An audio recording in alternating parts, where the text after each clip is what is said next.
Hi friends, this is Jyothi from Jyothi cooks. ಇವತ್ತೊಂದು ಚಟ್ನಿ ಮಾಡ್ತಾಯಿದ್ದೀನಿ, ಹೀರೆಕಾಯಿ ಚಟ್ನಿ.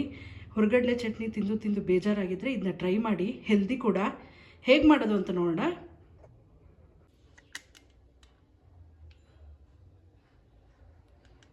ನೋಡಿ, 2 ಸ್ಪೂನಷ್ಟು ಎಣ್ಣೆ ಹಾಕ್ಕೊಂಡಿದ್ದೀನಿ ನಾನು.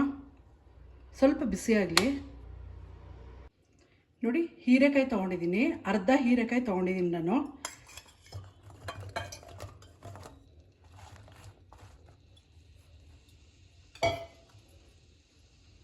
ಹಸಿಮೆಣಸಿಕಾಯಿ ಒಂದು 8 ಹಸಿಮೆಣಸಿಕಾಯಿ ತೊಗೊಂಡಿದ್ದೀನಿ.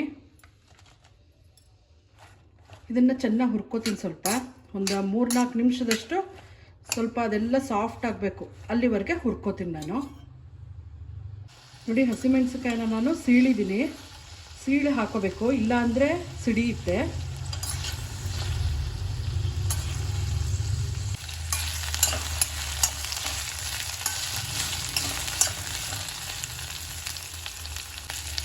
ನೋಡಿ, ಇದು ಆಲ್ಮೋಸ್ಟ್ ಆಗಿದೆ. ನೋಡಿ, ಎಲ್ಲ ಒಳ್ಳೆ ಅರೋಮ ಬರ್ತಾ ಇದೆ. ಇಷ್ಟೇ ಸಾಕು. 3-4 ನಿಮಿಷ ಹುರಿದಿದ್ದೀನಿ ಅಷ್ಟೇ, ಸಾಕು. ಇದು ಆರ್ಲಿ. ಇದು ನೋಡಿ, ನಾನು ಹುರಿದಿಟ್ಕೊಂಡಲ್ಲ ಹೀರೆಕಾಯಿ ಮತ್ತು ಹಸಿಮೆಣಸಿನ್ಕಾಯಿ ಹಾಕಿಟ್ಕೊಂಡಿದ್ದೀನಿ. ಎಳ್ಳು, ಬಿಳಿ ಎಳ್ಳು ತೊಗೊಂಡಿದ್ದೀನಿ. ಒಂದು 2 ಸ್ಪೂನ್ ಅಷ್ಟು ಹಾಕೋತೀನಿ.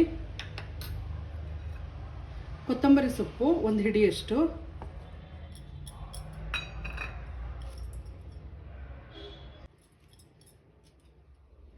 ನೋಡಿ, ಸ್ವಲ್ಪ ಹುಣಸೆಹಣ್ಣು ಮತ್ತು ಒಂದು 3 ಬೆಳ್ಳುಳ್ಳಿ.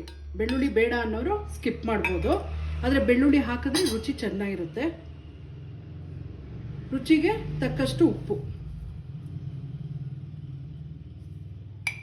ಈಗ ಇದಿಷ್ಟನ್ನು ನೀರು ಹಾಕಿ ನಾನು ಗ್ರೈಂಡ್ ಮಾಡ್ಕೋತೀನಿ. ನೋಡಿ, ಇದಕ್ಕೆ ಸ್ವಲ್ಪ ನೀರು ಹಾಕೋತೀನಿ. ಸ್ವಲ್ಪ ನೀರು ಹಾಕ್ಕೊಂಡು ಈಗ ನುಣ್ಣಗೆ ರುಬ್ಕೋತೀನಿ. ನುಣ್ಣಗೆ ರುಬ್ಕೊಂಡಾಗಿದೆ. ನೋಡಿ, ಕಲರ್ ನೋಡಿ ತುಂಬ ಚೆನ್ನಾಗಿ ಬಂದಿದೆ. ಇದಕ್ಕೀಗ ಒಗ್ಗರಣೆ ಒಂದು ಹಾಕ್ತೀನಿ ಅಷ್ಟೇ, ಸಿಂಪಲಾಗಿ ಒಗ್ಗರಣೆ ಅಷ್ಟೇ. ನೋಡಿ, ಮೇಲುಗಡೆ ಸಿಂಪಲಾಗಿ ಒಂದು ಒಗ್ಗರಣೆ ಹಾಕಿದ್ದೀನಿ. ಹೀರೆಕಾಯಿ ಚಟ್ನಿ ರೆಡಿ ಇದೆ. ಟ್ರೈ ಮಾಡಿ ಫ್ರೆಂಡ್ಸ್, ತುಂಬ ಹೆಲ್ತ್ಗೆ ಒಳ್ಳೆಯದು. ಈ ಥರನಾದರೂ ಮಕ್ಕಳಿಗೆ ವೆಜಿಟೇಬಲ್ಸ್ ತಿನ್ನಿಸ್ಬೋದು. ಟ್ರೈ ಮಾಡಿ ನೋಡಿ, ಹೇಗೆ ಬಂತು ಅಂತ ಕಮೆಂಟ್ ಮಾಡಿ ತಿಳಿಸಿ. Please subscribe my channel. Thank you.